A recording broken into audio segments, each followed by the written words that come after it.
Ok, mitt navn Ole Gunnar Dahlhaug. Jeg jobber på NTNU i Trondheim. Også på HydroCen. Jeg tenkte jeg skulle fortelle litt om HydroCen og om hva vi gjør der, og så skal jeg komme tilbake til digitalisering og samarbeid med USA underveis. Og så jeg ganske sikker på at min dialekt litt vanskelig å høre på og forstå, så jeg tror jeg går over til engelsk og jobber med det fra nå av. I'm working at the Norwegian University of Technology and Science, and my daily job is as a professor, and I'm teaching turbines. I'm a mechanical engineer as a background. But today, again, I'm going to talk about HydroCen, and I'm going to give you background information about that as well. And then I'm going to talk about what we are doing in HydroCen today, where we came from, where we are, and where we are going. And then try to emphasize our mandate from the Norwegian Research Council, and then to talk about why we're doing the things we have ongoing right now. And I believe that right now we are quite proud that we have the maximum load of projects ongoing in HydroCen this year. It's a huge number of projects going on. Just to give you a brief background of where we came from. When I came to NTNU and NTH in 1992, everything that was going on in R&D was funded by the hydropower industry. And then later on, the hydropower industry, more and more the industrial partners, especially the manufacturers, they were sold out from Norway. And then the funding came from the operators or power plant owners. And then when it came to 2014, the owners said that now we have to organize ourselves so that we organize the R&D within hydropower in order to make sure that the competence is available at all times. And they want us, the Norwegian University of Technology and Science, to be the competence owner or the long-term competence owner. So they started the Norwegian Hydropower Center. Purely financed by the sector. And then we started to use the organization and administration to ask for or to apply for more funding from the Norwegian Research Council and the EU. The Norwegian Research Council opened up for centers. What we see a trend is that more and more is going towards large centers or clusters, so to say, and then focus the research. And we were able to focus our research or to get a huge center called HydroCen based on hydropower technology. We got 400 million NOK in 2017, and we have that available over 8 years.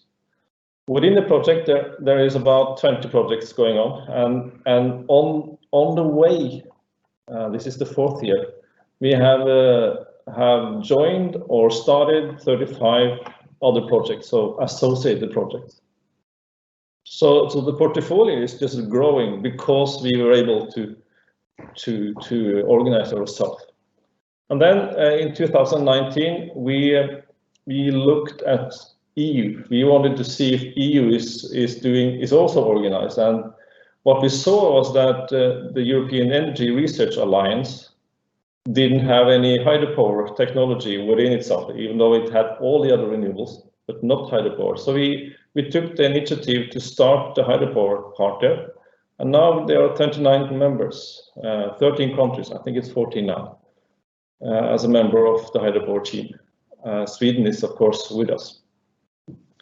And then on top of that, now we are increasing our lab infrastructure, and I'll talk about that later on. So that's the history where we're coming from, and we're quite proud that we have quite been able to organize ourselves in this manner in order to increase our research efforts. 43 partners, 21 active projects now, which is directly financed by the center, and then 35 associated projects. About 100 scientists are available within the center. Vattenfall being one of the partners, so they are also within the center. Right now, 27 PhD and postdocs are working with us, and we have teach, so to say, more than 400 master students so far, within a huge number of subjects, of course. And we have more than 3,000 square meters of labs available, and that is quite astonishing. I think that's different from many other universities, especially in Europe. We have been able to keep our labs, and that's our strength, in my opinion, right now. And now we are strengthening them or refurbishing everything. If I should say that, if I should tell what we are doing or what we are focusing on, I would say that our focus is to increase the flexibility of hydropower. That's what we're doing. And everything, you would see that more or less all projects we are working on is in that direction. We just got a new director, Liv Randi Hulkeren. She was introduced to us in May this year, so she's quite new. I myself, I'm in the management group. But the unique thing about this is that we have representatives from the industry in all parts here. If you look at the management group, we have an industry representative. If you look at the structure of the work packages, each and one of them have so to say, associated people working from the industry. And we have, each and one of the project has at least one, some of them, or most of them, have 2 persons coming into the project, evaluating what's going on and making sure that it is available to the center, or to the people, or to the industry. One of the, I would say, the weaknesses, especially of the university, is that we have produced publications, scientific publications, master's theses, PhD theses, but it hasn't been used by the industry. And we are more or less looking into the possibility of having some kind of translator to translate what's going on from the research to the industry, and that's more or less the role that industry members does. And of course, we are discussing new projects, and they are influencing everything we're doing. In the board, we have more than 50% industry members, so the board can actually decide where we are going with new research from now. Here is the members we have. So we have the whole value chain, as we say. The 3 main research partners is NTNU, SINTEF, and NINA. And then we have University of Southeast Norway, and Kaupmann's University has the 2 other universities with us. We have a lot of power plants. We have the consultants, and we have turbine and generator manufacturers with us. And on top of that, we have the governmental bodies, Miljødirektoratet and NVE. Let's take a look at the ongoing project. We are divided in 4 different work packages: VP1, VP2, VP3, and VP4. And here is the name or the topic for each and one of them. If you want to go into the details of them, you find them on our website. Each and one of them have presented ongoing tasks, and all the publications coming out from each and one of the projects are available to you. But if you look at it, you see that VP1 is focusing on the structures, dams, tunnels, penstocks, and things like that. VP2 is generator and turbines, and the focus in the center is the technology. So VP1 and VP2 is then focused on the technology, while VP3 is then the market. We would like to know if what we're doing has a market. Is the new innovation profitable?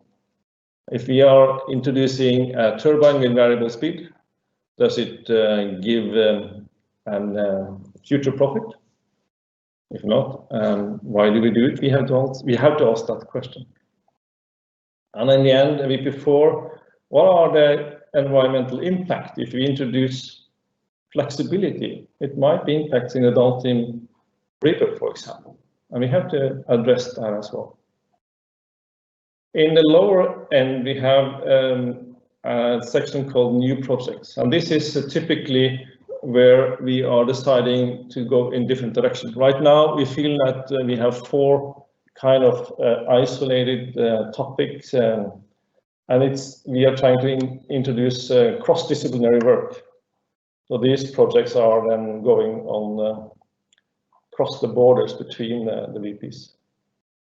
And that is maybe our biggest challenge, is to introduce the cross-disciplinary work. And what we see is that when the engineer meets the biology, for example, then the new project comes up. For example, one of the projects that came up last year was we have too much oxygen in the rivers because of the floods coming in the springtime, and that we have more and more floods, so that's an increasing problem.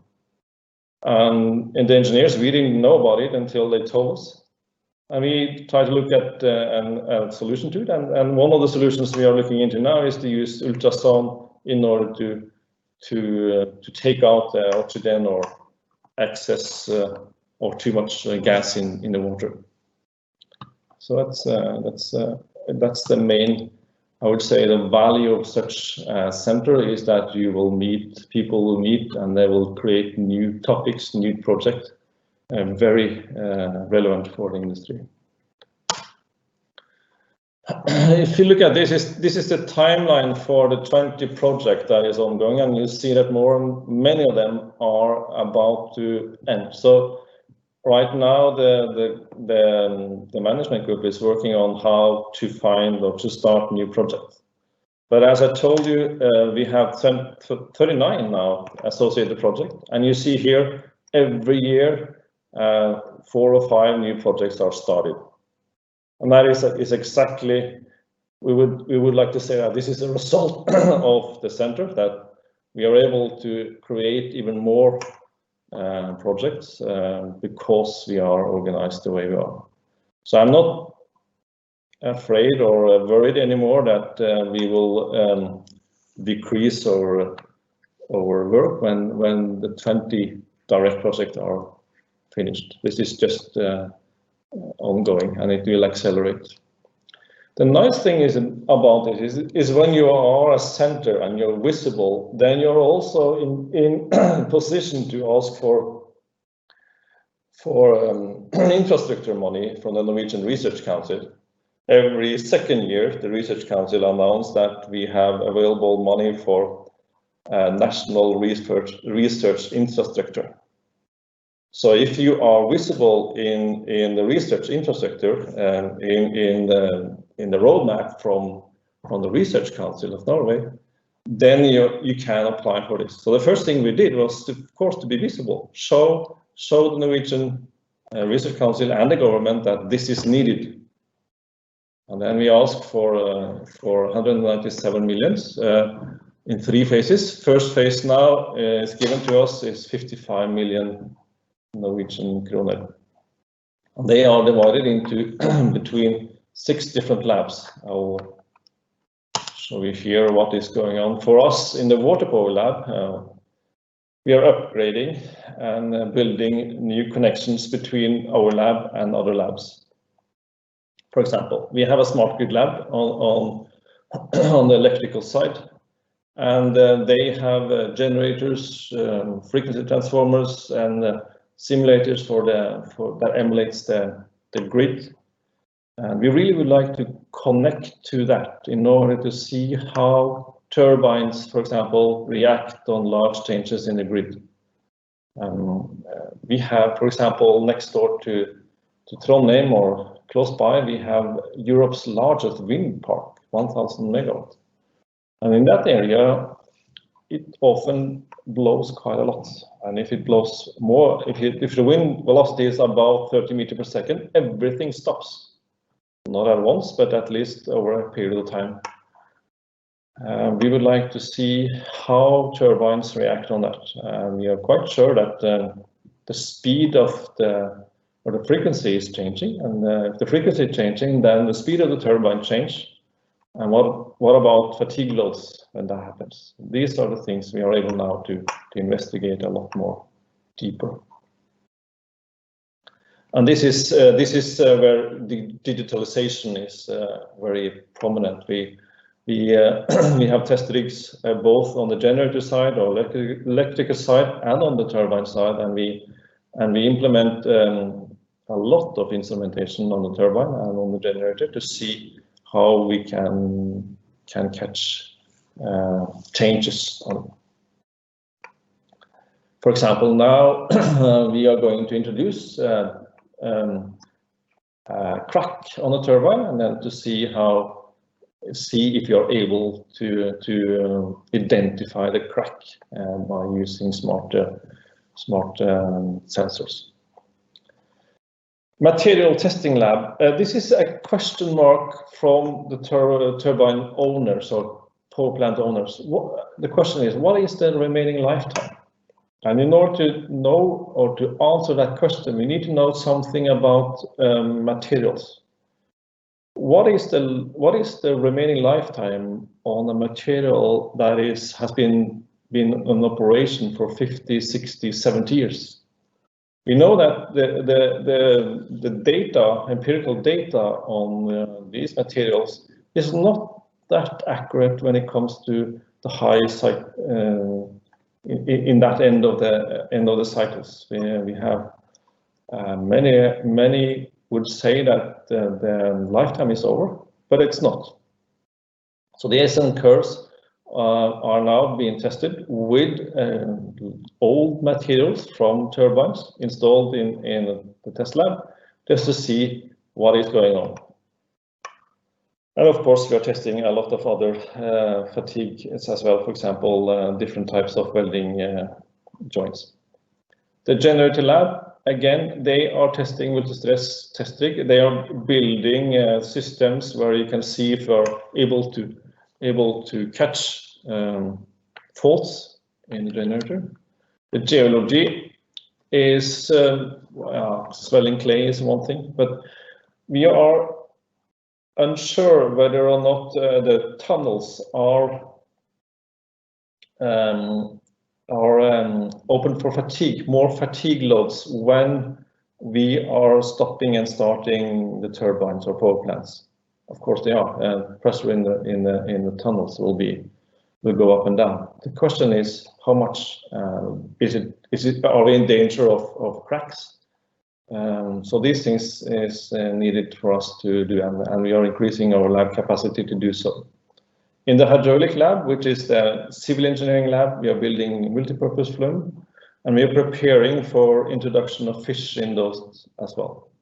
And then we are building field labs to measure water that is coming from one or two areas to see the changes over time. And of course also to have students there to work on them. This is to show you a little bit about how much students are taking. These are the students that are writing the master thesis within hydropower technology. So divided by electrical, mechanical, civil, and geology. And you see from 14 to 19, there's a kind of an, some are more or less in, there's a small change and a small increase, but the point is that we are teaching enough students for the industry. So this is what the industry asks for. Again, PhD and postdocs in HydroCen projects about to finish. A lot of them are now being finished, finalized by next year. And then in the associated projects, we have a lot more coming in. In Norway, I'm not sure if this is the same for Sweden, but at least the Norwegian government, they grade our publications. And they put a level on it, 0, 1, and 2. And they ask us to go for 1 and 2. And the difference between them is the quality of the publication. They and typically for hydropower researchers, we have been publishing our papers in conferences and symposiums, which has not been evaluated by these quality systems. So now, since we are either trying to change where we publish, or we are trying to make sure that the publications, for example, from IHR is put into a quality system so that we can get points for it. And the fact is that the Norwegian universities are paid based on the number of publications points. So if you see here, you see that a lot of publications are given in level 0, and we want to push that towards level 1 and 2. That's the work we have. That's what we are working on right now. And you see if you look to the right, you see that yes, we have been increasing a little bit over time.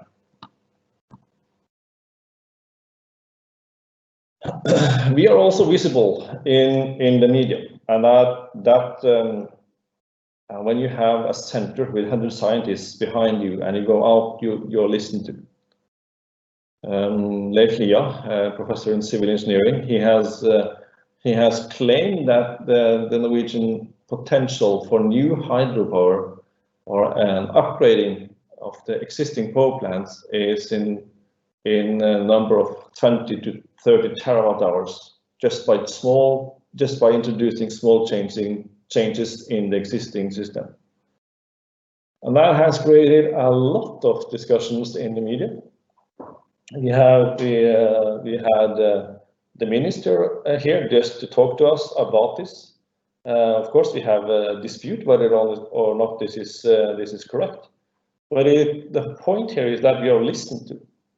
And when you're listened to, then we are visible, and that's what's important for us.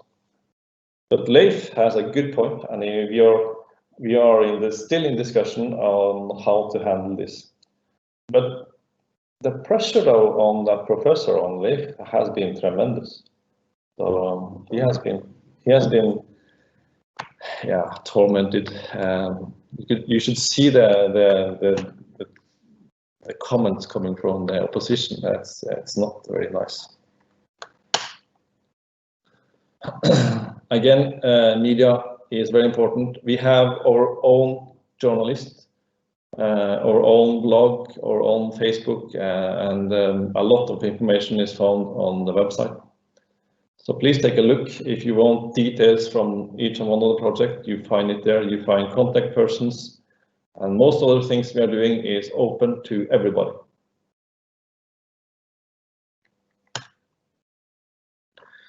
Innovations, as you see, is in HydroCen.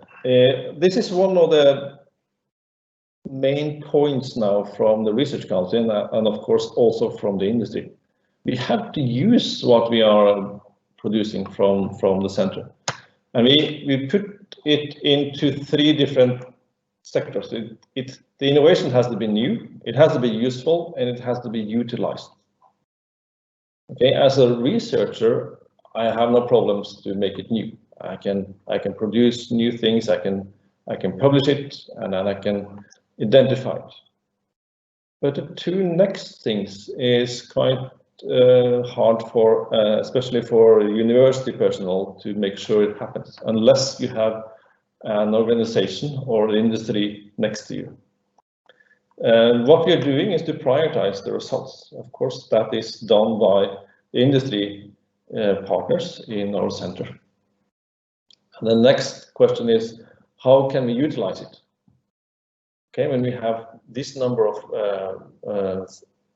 partners, we are able to find one or two that are able or willing to test the things we are introducing.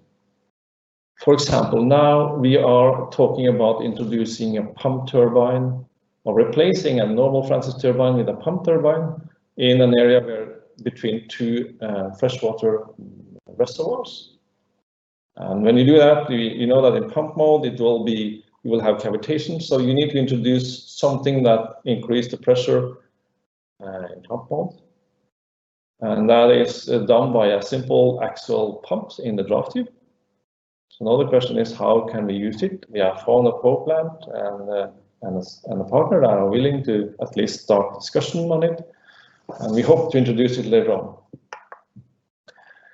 The Norwegian system is made in such a way that we have the possibility by increasing 20 gigawatts of power by just increasing the power output from existing power plants. Of course, we have to build new tunnels as well. But if you introduce pump turbines as well in those places, we have the huge opportunity to become you have more capacity on the storage side, but we also more capacity on the power side. The innovations has to be divided into different technology readiness levels, and of course, when I work in the lab or on the paper with a new innovation, it is very low. So if you look at the upper or vertical axis, it's rated from 1 to 7 up to 9. I would say up to 3, maybe up to 4 if you are still in the lab.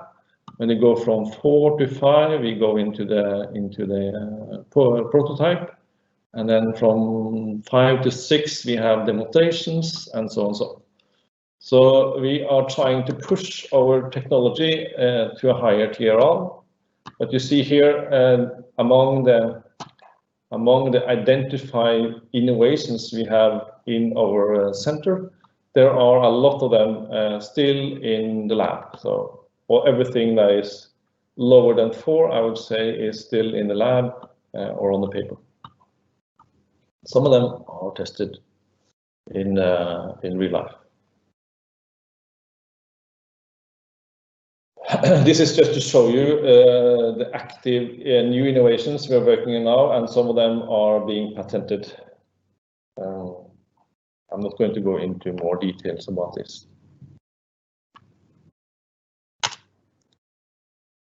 I have to say a few words about international, what we're doing on an international arena, and I would like to say that we are doing that together with Sweden quite a lot. This is a picture of where we are addressing our focus, and of course we are focusing on Europe. That's where we have the most partners. But we are also focusing on Asia. We have a long history with India and Nepal, so a lot is going on there as well. And the last introduction was North America. US Department of Energy has been looking to us to see if they can find a kind of a link to Europe or to find cooperating projects with them. And I'll come back to the outcome of that later on. I have to say ERA, to say a few words about ERA, because I think this is one of the main successes from the center. And of course, many of the Swedish, of you guys from Sweden, is also partner in ERA. But the whole point of ERA for me is, so for us, is to make sure that we are visible and that we are positioning ourselves into European calls, Horizon Europe, for example, in order to get access to more research funds. And as the trend in Norway is that we have to go out to Europe and find more and more other research funding. But we also need to make sure that there are calls available for us, for the community, within HydroPower technology. And that is one of the main things we are doing in ERA. We are discussing a lot of different projects. Here you see the number of partners. You also see to the left here what kind of topics that is available in ERA, and we are able to discuss with them as well.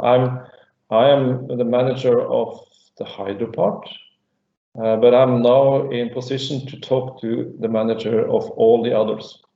For example, now I am in discussions on with the people on fuel cells and hydrogen.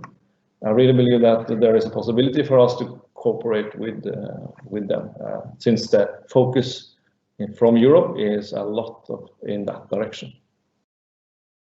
And Norway is also focusing in that direction right now. But this means that we have now reached out to partners in all Europe, and we are talking to them on a monthly basis. Right now, we have 15 ongoing EU projects within the partners, relatively large projects. And I know that you Swedish partners are partner in many of those. So if you go to the website, you will find information about them, and you can go to the website of each and one of the projects if you like. What we're trying to talk about, and I will call it the mantra of HydroPower, when we discuss not just with the national partners, but also with the international partner, and that is that the HydroPower system is an enabler for other renewables. That's the mantra. We really talk about that in the first place, and in order to be that enabler, you need more flexibility. And you see here a lot of other things that we are focusing on, but it is the enabler of the energy system, the enabler of new or more renewables. That's the point. So of course there will be others as well, but HydroPower is and will be a huge in position to do that. And if that is a position, then there will also be a possibility for a market in that direction later on. Someone has to stabilize. Someone has to keep the frequency in the right direction. Someone has to keep the voltage right, and someone has to make sure that the safety of supply is there. That is worth some money. Another thing that just recently happened is that IEA HydroPower is knocking on our door. So they want HydroCen to host the secretariat of IEA Hydro. Again, another speaker for HydroPower, another possibility for us to reach out. You see the countries that are with us there. United States is one of them, the big ones. This is more, I would say, political than technical. But again, it's a speaker phone for us as well. We are most likely to take the role of secretariat from next year in IEA HydroPower. Okay, so to the point we were just starting with, and that's the HydroPower cooperation with the US. It was actually the US Department of Energy that came to us and asked whether or not we could help them to define new calls from them, and calls for the new system of hydropower they are developing. They have more hydropower than we have, quite a lot, and it's even older than the Norwegian system. So they are more or less in the same position as we to work on it, but they haven't kept the universities alive. They have very few teaching facilities or courses in that direction. Of course, they have national labs, but not very much is going on in the hydropower direction. So again, we are able to give them our strategy and focus point, and we met them in February, and then we discussed all the focal point of research.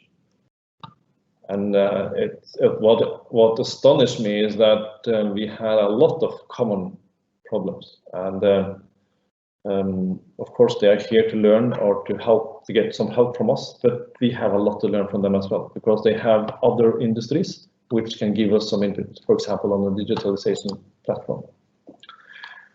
We divided the work in three different directions. Hydropower optimization is the market side of it, and the technology side, and the environmental side.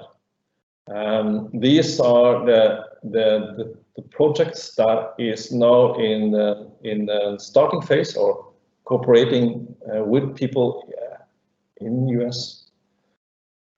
So since we haven't got any results from them yet, we are just starting them. We are still in this defining part of it, and we are now looking into the objectives of each and one of them. The digitalization roadmap is very important for us. Well, they have quite a lot more about this. They introduce gas turbine industry, wind turbine industry, and national labs they are working with into the discussion about this, and that brings it to another level than we are used to. So the hopes are quite high in order for that cooperation. We were planning to go there this summer, and of course that didn't happen. But we have a lot of webinars ongoing on each and one of these topics. I'm not going to talk, since we haven't got any results from it, I'm not going to talk about it yet, but I really would like you to follow our website to see what's going on there. We will, of course, show each and one of the project, and we will also give availability to all the publications coming out. I need to follow my time now, I think. Let's just talk about some results from the hydropower, from HydroCen.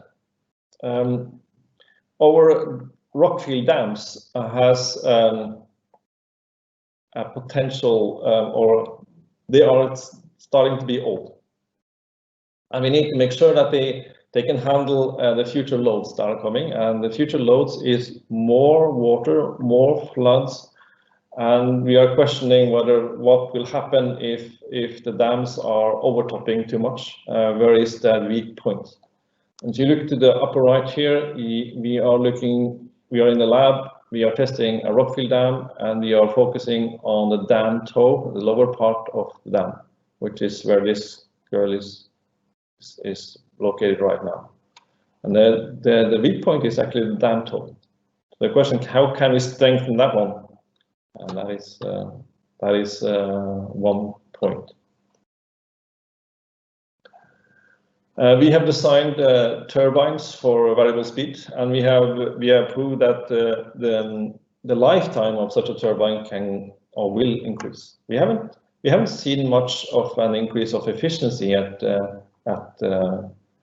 of design conditions, but we see that the pressure pulsations go down if you are able to change the speed. And we are now working on how to find faults in generator windings, and that is also one of the things we are doing in the lab right now, and that will end up with a patent, we hope.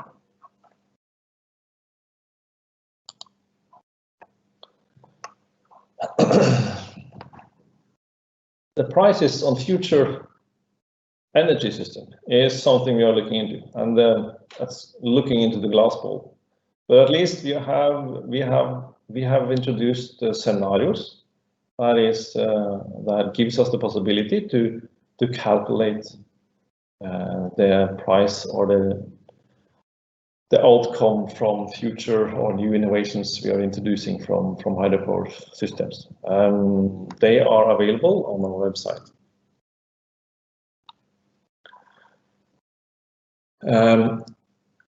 Environmental DNA is a question mark we are working on. Imagine taking a sample of 1 liter of water and then looking into the DNA of that water in order to find out what kind of species is living in the river. That's possible. That's possible. So instead of standing there fishing quite for a long time to find out what species are there, we are now just taking a sample of water. I was asking these persons whether or not this could also apply to people, and he said yes, if you stretch the limit, you could take a sample of the air inside a meeting room and you could say that you could identify who was in that meeting room if you had the DNA of the people. Imagine that, it's a little bit scary.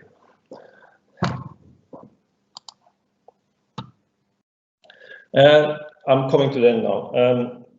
We have in HydroCen, we have addressed the question mark whether or not we are cross-disciplinary in our work or not. And we started a project in Mandals area, Mandalsvassdraget, south of Norway, in order to see if we could do something about it. And what we said to the people was that, okay, you should use the existing area, but you should triple install capacity. You should introduce pump storage.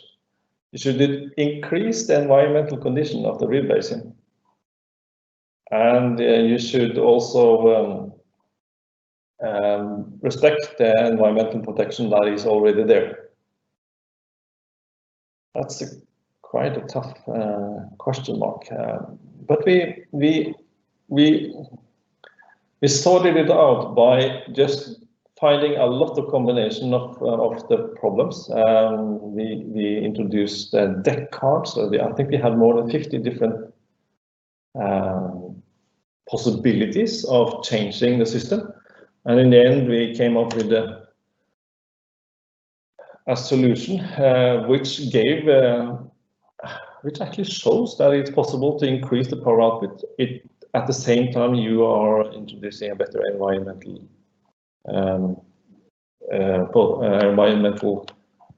conditions for the river. Please, this report will be available this week, and it's quite interesting reading. It was nice to go down there and talk to the people working or owning the power plants, discussing different possibilities. And of course, when you have so many people discussing it, it opens some new ideas, and it brings a lot of new things to the table. And based on that, we are able now to focus on new research, which is starting, and hope it will start next year. My final question is, how can we introduce more cooperation between Sweden and Norway? I believe that we already have a lot of information, and I think the last time we presented ourselves from Norway in SVC's days, I think that was in 2014, we introduced the idea of applying for Horizon 2020 project, which ended up in HydroFlex. And Uppsala, Luleå, and Chalmers and Vattenfall are Swedish partners in that project. I really would like more of this to happen. Thanks. Tack så mycket, Ole Gunnar. Fantastiskt mycket spännande saker du har berättat om, och här finns det förstås en hel del frågor också som man vill kasta på dig. Men i och med att du kastade ut den sista frågan till oss, så får vi väl börja i den änden. Ja, vad vill du med Sverige? Det bästa ville ha varit om vi kunde ha koordinerat, alltså hvis vi har felles projekttema, att vi jobbar, att vi i det minste informerar varandra om vad som foregår, och kanske utväxla information också. For eksempel, hvis det foregår ja, ta en turbintest da, hvis du ønsker å se på Kaplan-turbiner, se hvordan digitalisering eller målinger på en turbin, hvordan skal du gjennomføre det? Og hvis det foregår både i Norge og Sverige, hvorfor ikke utvikle erfaring? Koble oss på en ordentlig måte. Jeg tror det er viktig. Så det er lavt hang, that's the low hanging fruit in my opinion. Ja. Och som du säger, vi har ju redan mycket samarbete på gång, så det är klart att sånt utbyte har vi, men jag tror också att det finns en nivå till där det kan ligga närmare varandra och på ett mer regelbundet sätt naturligtvis att träffas och se vad vi gör. Och så är det intressant att koppla ihop naturligtvis de här delarna med ERA som du säger, med nu när USA närmar sig och där har vi även Kanada naturligtvis i Nordamerika som är stora på vattenkraft och också har mycket intressant på forskningssidan då. Så det är väl det minsta man kan begära naturligtvis, att vi pratar ännu närmare med varandra. Ja. Och också att vi har kanske gemensamma alltså seminarier och webbinarier. Det tror jag skulle vara jättebra liksom, när vi väl kan träffas också rent fysiskt, att bara liksom ses och nätverka på så sätt att felleskurs, alltså vad man felleskurs på universitetet, praktiska tester, praktisk erfaring fra lab, Porjus kraftverk är en fantastisk möjlighet för projektet att genomföra utdriv, och det har vi inte i Norge. Alltså den typen av samarbete. Det är massor möjligheter. Ja. Ingenting om det. Och på det temat, vi fick en fråga i chatten här. Hur ser du samarbetet mellan industrin och universitet sammankopplat? Vad är ett bra sätt?